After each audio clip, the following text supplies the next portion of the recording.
Hola, buenos días a todos. Nosotros somos el Foro de Profesionales Chilenos en Evaluación Educacional, FEDED, y hoy día estaremos conversando con Javier Suárez Álvarez en el contexto de los podcasts de FEDED que estamos preparando en este ciclo. La persona que va a entrevistar hoy día, Javier, es Alejandra Oces, así que Alejandra, te dejo con el invitado. Les pido a todo el resto de los invitados que pongan su micrófono en silencio y eso. Ya, hola, buenos días a todos. Hoy día vamos a conversar con Javier Suárez Álvarez, quien es licenciado en Psicología y doctor en Psicometría de la Universidad de Oviedo, en España. Javier trabaja actualmente como investigador senior en la Universidad de Massachusetts Amherst y es responsable de la gestión de un nuevo proyecto de evaluación de competencias de adultos que es financiado por el Instituto de Ciencias de la Educación de Estados Unidos y tiene como objetivo mejorar la evaluación de las competencias de los adultos y está dirigido a educadores, empleadores y estudiantes adultos también.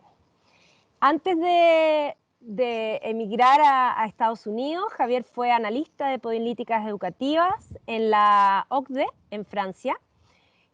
Fue autor principal del informe PISA 21st Century Readers Developing Literacy Skills in a Digital World. También fue coautor del informe Beyond Academic Learning, First Results for the Survey of Social and Emotional Skills, que va a ser el principal tema de nuestra entrevista. Y dirigió además informes analíticos de estudios internacionales sobre aprendizaje y bienestar en la primera infancia, y contribuyó a la aplicación de las pruebas para las escuelas basadas en PISA para países latinoamericanos. Antes de trabajar en la OCDE, Javier fue docente, investigador en el Departamento de Psicología de la Universidad de Oviedo en España y trabajó como analista en el Ministerio de Educación del Principado de Asturias. Fue becario visitante en el Departamento de Política de Investigación y Administración Educativa de la Universidad de Massachusetts Amherst en Estados Unidos y en el Centro de Psicometría de la Universidad de Cambridge del Reino Unido. Así que Javier, bienvenido a nuestro grupo y a esta entrevista. Un placer, encantado de estar aquí hoy con vosotros. Muchas gracias, Fernanda, por la presentación y también a ti, Alejandra. Es un placer.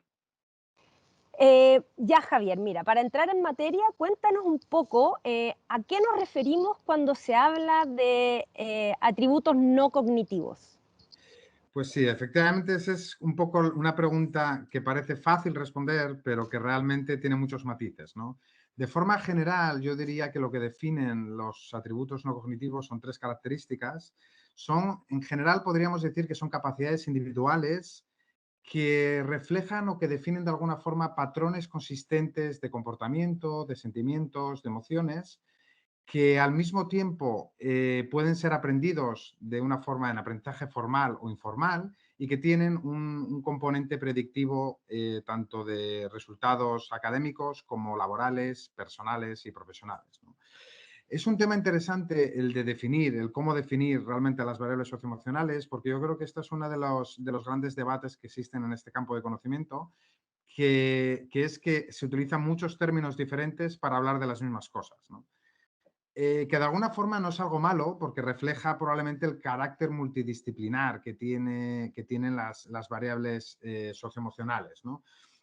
Se utilizan términos como atributos no cognitivos, variables socioemocionales, competencias de empleabilidad, en el sector laboral incluso soft skills las llaman, pero lo importante es que todas al final hablan, o sea, pertenecen al mismo espacio conceptual, ¿no?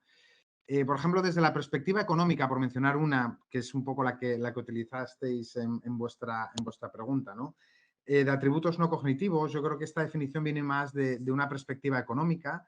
El propio ganador del premio Nobel, James Heckman, lo utilizaba ya hace décadas y el principal énfasis de llamarlas no cognitivas es para distinguirlas de aquel conocimiento cognitivo más tradicional, más académico, el cual se suele evaluar pues, mediante IQ test, mediante pruebas de cociente intelectual o pruebas estandarizadas, ¿no? Entonces, yo aquí diría que el énfasis principal es que a pesar de que aparentemente no nos ponemos de acuerdo en cómo llamarlas, pertenecen al mismo espacio conceptual, ¿no? En términos de medición y en términos de intervención. ¿Y, y por qué es importante medir estos atributos en educación? ¿Qué beneficio tiene? ¿Qué nos reporta? Eso. Sí, yo diría que hay al menos dos razones fundamentales. Una, como psicólogo, voy a utilizar en primer lugar la que tiene un carácter más psicológico, y es que las competencias, tanto cognitivas como socioemocionales, están interconectadas, ¿no? Y desde la primera infancia se desarrollan de forma completamente interrelacionada.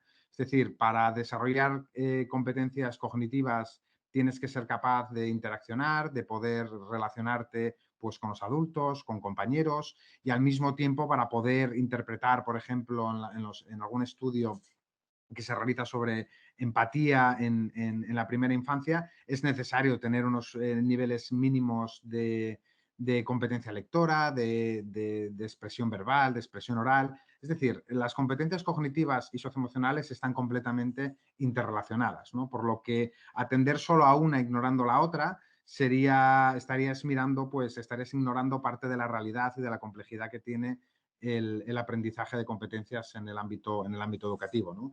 Y en segundo lugar, y yo creo que esta es también una de las razones fundamentales, el por qué las variables socioemocionales son importantes en el contexto educativo, y es porque están relacionadas con la equidad. Es decir, la equidad, que es una de las prioridades en política educativa nacional e internacional en los últimos años. Hay numerosos estudios, incluido el estudio de variables socioemocionales que recientemente publicó la OCDE este pasado mes de septiembre. Se muestra que a través de los diferentes países que participan, de las diferentes jurisdicciones y de los diferentes contextos educativos, la asociación que existe entre el rendimiento académico y las variables socioemocionales es significativa después de tener en cuenta el nivel socioeconómico, ¿no? Y yo creo que esto es uno de los aspectos fundamentales. Muchos académicos consideran que la relación entre variables socioemocionales y rendimiento académico es una relación débil, si la comparamos, por ejemplo, con la que existe con el nivel socioeconómico, con la que existe con otras variables. Es una relación débil, pero lo importante es que esta relación permanece, o sea, sigue siendo significativa después de tener en cuenta variables de antecedentes socioeconómicos, antecedentes, pues, el género de los estudiantes, los antecedentes de inmigración. Es decir, a pesar de todas las variables que pueden generar desigualdades, sigue teniendo un impacto, ¿no? Y aquí la importancia yo creo que está en el efecto acumulativo que podría tener el trabajar con estas variables. Es decir, si se hace una intervención de aprendizaje socioemocional en la primera infancia y se mantiene a lo largo de la vida académica del individuo, incluso en la etapa adulta, pues ese pequeño efecto que se observa en estos estudios transversales podría ir acumulándose, ¿no? Entonces yo creo que lo interesante de las variables socioemocionales es, como decía, este valor añadido, en lo que en el mundo académico se llama esta validez incremental, ¿no? Es decir, que además de todo lo que ya sabemos sobre el rendimiento académico, esto aporta un granito de arena más. No es ni mucho menos la solución para todos los problemas que existen en el contexto educativo, pero es un pequeño granito de arena que se aporta para reducir desigualdades y para apoyar a los estudiantes a desarrollar las competencias académicas tradicionales, ¿no? Es decir, yo aquí enfatizaría también que no se trata de reemplazar una con la otra, es decir, son dos partes esenciales, bajo mi punto de vista, del aprendizaje, y la idea es que el aprendizaje socioemocional complemente o ayude al desarrollo de habilidades cognitivas más tradicionales en lugar de reemplazarlas, ¿no? Que por supuesto no es el objetivo. Claro. Oye, Javier, tú participaste en este estudio que realizó la OCDE recientemente en varios países, como mencionas, sobre habilidades socioemocionales. En este ámbito, entonces, ¿cuáles son los desafíos más grandes de medir estos atributos a gran escala y con una evaluación estandarizada? Porque alguien podría argumentar que estas habilidades socioemocionales son diferentes en diferentes contextos. ¿Cuáles son los desafíos que que se les presentaron a ustedes al momento de esta medición. Sí, efectivamente, como bien indicas, yo creo que el gran reto, ¿no?, que existe en toda evaluación a gran escala, y esta no es menos, de hecho es uno de los aspectos claves, la comparabilidad transcultural, ¿no? Eh, es decir, la comparabilidad transcultural en cualquier evaluación a gran escala es el gran reto, ya incluso si evalúas matemáticas, lectura y ciencia, como hace, por Sí. ejemplo, PISA, en más de 80 países. eh, es un reto, pero cuando estamos hablando de variables socioemocionales, el reto es aún mayor, porque la naturaleza, ¿no?, de estos constructos, la naturaleza de las competencias socioemocionales, se manifiesta y se expresa de forma diferente en diferentes culturas y en diferentes contextos, ¿no? Y esta es la parte clave que hace que que la evaluación de este tipo de competencias sea mucho más compleja, o sea mucho más difícil de conseguir, ¿no? Porque, como decía, puede variar de un país a otro y puede variar de un contexto a otro, ¿no? Un estudiante puede actuar de determinada manera con su familia en casa y de diferente manera en la escuela, ¿no? Entonces, el cómo capturar esta realidad multidimensional es el principal reto, ¿no? Y que sea comparable a través de los contextos, de los sistemas educativos. Entonces, aquí yo diría que, por ejemplo, una de las cosas que experimentamos, ¿no?, en este estudio cuando desarrollamos el marco de evaluación, que lo hacíamos conjuntamente y siempre con la supervisión de los países y de diferentes expertos en el campo, ¿no?, para poder establecer cuál sería el método más efectivo para este primer ciclo, se estableció que realmente el método de evaluación que tiene una trayectoria más larga, ¿no?, que acumula a la fecha de hoy una mayor evidencia, son los autoinformes, ¿no? Es preguntar a los propios estudiantes cómo evalúan sus propias competencias socioemocionales.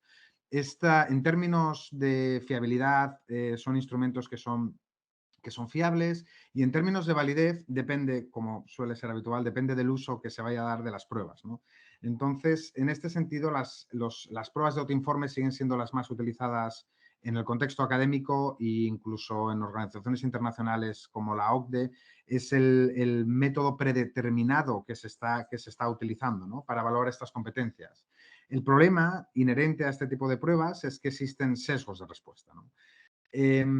Desde el punto de vista psicológico es interesante el capturar esta información, porque es la naturaleza psicológica del constructo hace que sea necesario el preguntar a la propia persona cómo se ve a sí misma, ¿no?, y cómo está experimentando, percibiendo la realidad. A pesar de que eso, desde el punto de vista psicológico de la evaluación, desde el punto de vista de la validez de contenido de la prueba, es un aspecto fundamental, lleva consigo una serie de limitaciones metodológicas que limitan al mismo tiempo el uso que se puede hacer de estas pruebas, ¿no? Entonces, en este caso, sesgos de respuesta, como puede ser la deshabilidad social, el tratar de escoger siempre opciones que sean más deseables socialmente, el sesgo de referencia, como decía, los estudiantes normalmente cuando se perciben, cuando se comparan con su grupo más cercano, con su propia clase, con su escuela, y esto puede suponer problemas a la hora de comparar puntuaciones de diferentes escuelas o incluso de diferentes sistemas educativos, ¿no? A lo largo de los años, de los últimos años, se han establecido diferentes metodologías para reducir en la medida de lo posible estos sesgos, como el control de corrección por aquiescencia, esta tendencia a decir que sí en cada una de las preguntas. Existen métodos para corregir ese tipo de sesgos. Para el sesgo de referencia, se utilizan viñetas de anclaje que se suelen presentar al principio de los cuestionarios para reducir, es decir, en lugar de preguntar al estudiante qué considera él que es el punto de referencia, ¿no?, que normalmente va a utilizar su grupo normativo, su clase, su escuela, pues se ponen ejemplos en los que conducta ese ejemplo, ¿no? De un estudiante motivado es la persona que estudia tantas horas al día para que el punto de referencia sea común para todos los participantes, ¿no? Todas estas estrategias, más o menos eficaces, sirven para mitigar este tipo de sesgos, ¿no? Pero en los últimos años se desarrollaron también otro tipo de evaluación que permite responder, que permite, pues eso, mitigar este tipo de sesgos, ¿no?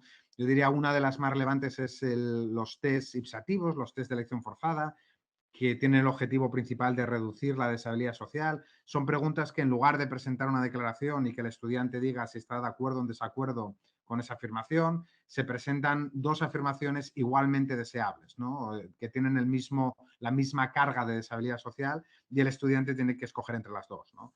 Después están también los test situacionales, que son test en los que se presentan escenarios, situaciones de la vida real, y se pregunta al estudiante que escoja que cómo respondería ante esa situación, ¿no? Que escoja qué estrategia es la más adecuada para responder ante esa situación. Por ejemplo, este tipo de ítems situacionales ya se lleva utilizando unos cuantos años en las evaluaciones de PISA, en los cuestionarios del estudiante, para evaluar, por ejemplo, estrategias de lectura, estrategias de metacognición y que funcionan bien para reducir estos sesgos de deshabilidad social, ¿no? Y después el gran reto, ¿no? Yo creo que este es como un poco el santo grial de la evaluación de la evaluación socioemocional, que es la evaluación directa, la evaluación por competencias, ¿no? Es decir, en este sentido, una evaluación por competencias, tareas de desempeño, una performance task similar a las que se realizan con matemáticas, lectura y ciencia, evitaría todos estos problemas con los sesgos de respuesta, problemas que requiere una serie de innovación y una dependencia de tecnología bastante alta, que a día de hoy es el punto de innovación en este campo, ¿no? Yo diría, por poner algún ejemplo, por ejemplo, en PISA, los dominios innovadores, PISA se realiza cada 3 años y además de evaluar matemáticas, lectura y ciencia, también evalúa un dominio innovador, ¿no? Como pudo ser aprendizaje colaborativo en el 2018, ahora pensamiento crítico o aprendizaje en entornos digitales. Y todas estas competencias un poco están en la intersección entre las competencias cognitivas y las variables socioemocionales, ¿no? Un poco la limitación que tendrían estas pruebas, estas performance tasks, ¿no? Estas evaluaciones por competencias o de tareas de desempeño, mejor dicho, es que tienen una carga cognitiva muy alta, ¿no? Que es un poco, que recupera un poco la discusión de la primera pregunta sobre llamar las variables no cognitivas, ¿no? Porque al final, con menor o mayor carga, todas las variables socioemocionales requieren un procesamiento cognitivo, ¿no?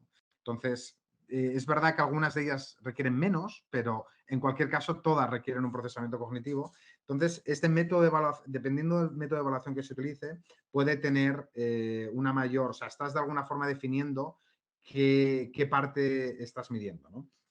Yo creo que eso sería un poco la situación actual y solo por terminar, perdona que me alargue, diría que el principal reto, yo creo, en términos de evaluación es, por terminar esta sección, es comprender, tratar de dedicar tiempo, que es difícil, pero tratar de entender cuáles son las necesidades de los diferentes actores involucrados en el sistema, ¿no? Tanto los estudiantes como las familias, como los formuladores, los profesores, o sea, los educadores, los formuladores de políticas educativas, entender qué es lo que quieren saber sobre las variables socioemocionales en lugar de medir lo que podemos, ¿no? Es decir, yo creo que sigue existiendo todavía una tendencia y una tradición de lo que podemos medir es esto. Es decir, es un poco como la metáfora que se utiliza de la linterna, ¿no? Yo pues apunto con la linterna, que es donde me alcanza la luz de la linterna, y yo pienso que esa es la única realidad que existe, ¿no? Y eso yo creo que pasa muchas veces en campos de evaluación innovadores, ¿no? Que muchas veces tendemos a evaluar de la forma en la que sabemos que funciona y dejamos de lado, es la tarea pendiente siempre, el tratar de evaluar lo que realmente es importante, ¿no? Claro, toda la razón. Eh, Volviendo un poquito a un tema que tocaste recién sobre el uso, el uso que le damos a la información que nos entregan este tipo de evaluaciones socioemocionales, ¿cuáles son las condiciones necesarias para que se puedan usar para monitorear, mejorar, promover la equidad dentro de un sistema que potencialmente pudiera decidir usar una evaluación como esta de manera sistemática, digamos? Efectivamente, sí, ese es un poco la clave del asunto, ¿no? Es decir, la validez de los test dependen directamente de cómo se utilicen, ¿no? De los usos que se vayan a dar. Entonces, por ejemplo, si el objetivo, ¿no? Que es muchas veces lo que los gobiernos y que los diferentes sistemas educativos demandan, es tener un sistema de evaluación que permite ese monitoreo, ¿no? Por ejemplo, para realizar un monitoreo de cómo determinados indicadores educativos evolucionan a lo largo del tiempo, o comparar entre diferentes sistemas educativos, o por ejemplo comparar red de escuelas que estén en un entorno favorecido con un entorno desfavorecido. Para hacer eso, por ejemplo, los autoinformes serían un instrumento de evaluación limitado, ¿no? En ese caso, para poder responder a este tipo de necesidades, habría que tener un sistema de evaluación directo, ¿no? Es decir, una evaluación por tareas, por desempeño, similar a la que se realiza con pruebas de matemática, lectura y ciencia, ¿no? Porque de lo contrario, estos sesgos estos sesgos asociados a los autoinformes, nunca permitirían conocer con exactitud y poder hacer este tipo de comparaciones, ¿no? Por eso, lo importante, no estoy tampoco invalidando, ¿no? Porque los autoinformes dan una cantidad muy rica de información sobre la propia percepción de los estudiantes. Por ejemplo, a la hora de alinear la percepción de competencia que un estudiante tiene con su competencia real, ¿no? Que muchas veces se encuentra, por ejemplo, esto en el informe PISA, con los datos de PISA se veía, ¿no? Que, por ejemplo, a pesar de que de forma general en la mayor parte de los países las chicas puntuaban mejor en lectura, los chicos consideraban que habían hecho mejor en la prueba de PISA, ¿no? O sea, es decir, hay un desajuste muchas veces, por lo que esta percepción de competencia es importante y es importante que esté alineada con la competencia real, ¿no? Ya sea porque se sobreestime las competencias de uno mismo o porque se infraestimen, ¿no? Entonces, ese alineamiento es importante y esa información te la dan los autoinformes. Ahora bien, si el objetivo, el uso que se quiere dar del test es monitorear indicadores, comparar escuelas unas con otras, comparar sistemas educativos unos con otros, haría falta una evaluación directa, una evaluación objetiva de las competencias socioemocionales. Ya, oye Javier, ¿y tú sabes sobre experiencias de países concretos que hayan incluido este tipo de evaluaciones como parte de su sistema nacional, por ejemplo, de evaluación de estudiantes o de docentes, no sé, en distintos niveles como del sistema educativo? ¿Tienes conocimiento de eso? Y si tienes, ¿nos podrías describir un poco? Pues sí, no, de hecho, yo creo que la tendencia actual es que un mayor número de países y de sistemas educativos están destinando un gran esfuerzo, ¿no? en invertir de alguna forma, porque de hecho esta era una de las grandes aportaciones que hicieron los economistas en este campo, como Hickman, que es una inversión, ¿no? Cuanto antes se invierta, porque la plasticidad neuronal, ¿no? Durante la primera infancia es mayor que en etapas posteriores. Cuanto más se invierta realmente en intervenir en el aprendizaje socioemocional, va a haber una mayor devolución, ¿no? de los beneficios en el medio y largo plazo. Entonces, el número de países está en aumento. Aquí destacaría que probablemente cada país o cada sistema educativo realmente está atendiendo a estas necesidades de forma diferente. Como decía antes, las dos grandes formas de intervenir o las dos grandes medidas, ejemplos de países, suelen ser medidas formales, es decir, hay países que están realmente cambiando su currículum y su plan de estudios, y informales, ¿no? Es decir, a través de recomendaciones y de aprendizaje informal. Claro, todas estas medidas es importante tener en cuenta que siempre existen, cada vez que modificas algo, o sea, es decir, existen trade-offs que se suelen decir en este contexto, ¿no? Es decir, por ejemplo, cuando se hace una intervención formal, ¿no? Se cambia un plan de estudios, por ejemplo, se cambia un currículum, el problema que suele existir aquí es que normalmente los currículos de la mayor parte de países en la actualidad ya están sobrecargados, ¿no? Ya tienen un número muy alto de contenido. Entonces, incluir nuevo contenido puede hacer que se sobrecargue el currículum y deje de ser efectivo. Y si no se añade, habría que reemplazarlo. Y si se reemplaza, entraría en debate y sería un tema sensible y políticamente delicado sobre qué aspectos del currículum actual sería necesario reemplazar, ¿no? Sería necesario eliminar. Entonces, algunos países se aventuran, ¿no?, a intentar hacer reformas curriculares en esta dirección, pero yo diría que la inmensa mayoría están empezando de una forma más sutil, a través del aprendizaje informal. Es decir, además de un aprendizaje formal, de un cambio de plan de estudios o de currículum, se pueden hacer directrices, estándares, recomendaciones para que los profesores, los educadores, a lo largo de toda la educación obligatoria, puedan incorporar el aprendizaje socioemocional en la propia enseñanza de las matemáticas, la lectura, la ciencia. Entonces, un poco estas son las dos líneas, ¿no? ¿Hay algún ejemplo que puedo mencionar por cercanía, porque participaron en el estudio que comentábamos antes sobre variables socioemocionales, como pueda ser el caso de Colombia, ¿no? Por ejemplo, el Gobierno de Bogotá inició un plan de estudio recientemente que se llama Emociones para la Vida, en la que se trata de familiarizar, tanto en educación primaria como secundaria, a los estudiantes para fomentar el diálogo sobre las variables socioemocionales, ¿no? El gobierno canadiense también estableció un plan de estudios de 6 a 14 años para fomentar este tipo de variables. En Corea, la ley de promoción de la educación. En Suzhou, China, China también existen políticas, vamos a decir, planes estandarizados, ¿no? En algunos casos son a nivel local, a nivel de ciudad, en otros casos a nivel nacional. Existe algún otro ejemplo también, como en Japón, la prefectura de Saitama tienen un programa socioemocional que llevan ya probando durante varios años. Incluso en México, yo creo que se llama Pasaporte Emocional, que hicieron un entrenamiento de un gran número de profesores en México para hacer una intervención a gran escala sobre aprendizaje socioemocional. Y después, lo que queda un poco también, que yo creo que es donde realmente ahora mismo están liderando el camino, es a nivel de escuela, ¿no? Hay muchas escuelas que establecen que sus propias pedagogías y que establecen sus propios recursos para poder fomentar el aprendizaje emocional, aunque no haya un marco de referencia local, o sea, regional o nacional, ¿no?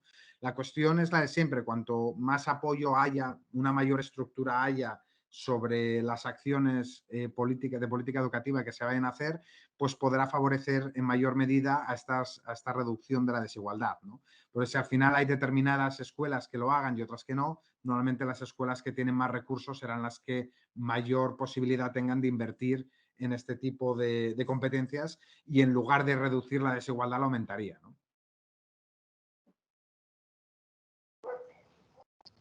Ya, oye, y mira, ligado a uno de los temas que tocaste recién, que es cómo se traslada esto un poco a la escuela. Eh, Básicamente pensando a los profesores, les estamos exigiendo que enseñen matemáticas, que enseñen lectura, que enseñen historia, que enseñen ciencia, y bueno, ahora además tienen que hacerse cargo de enseñar variables socioemocionales.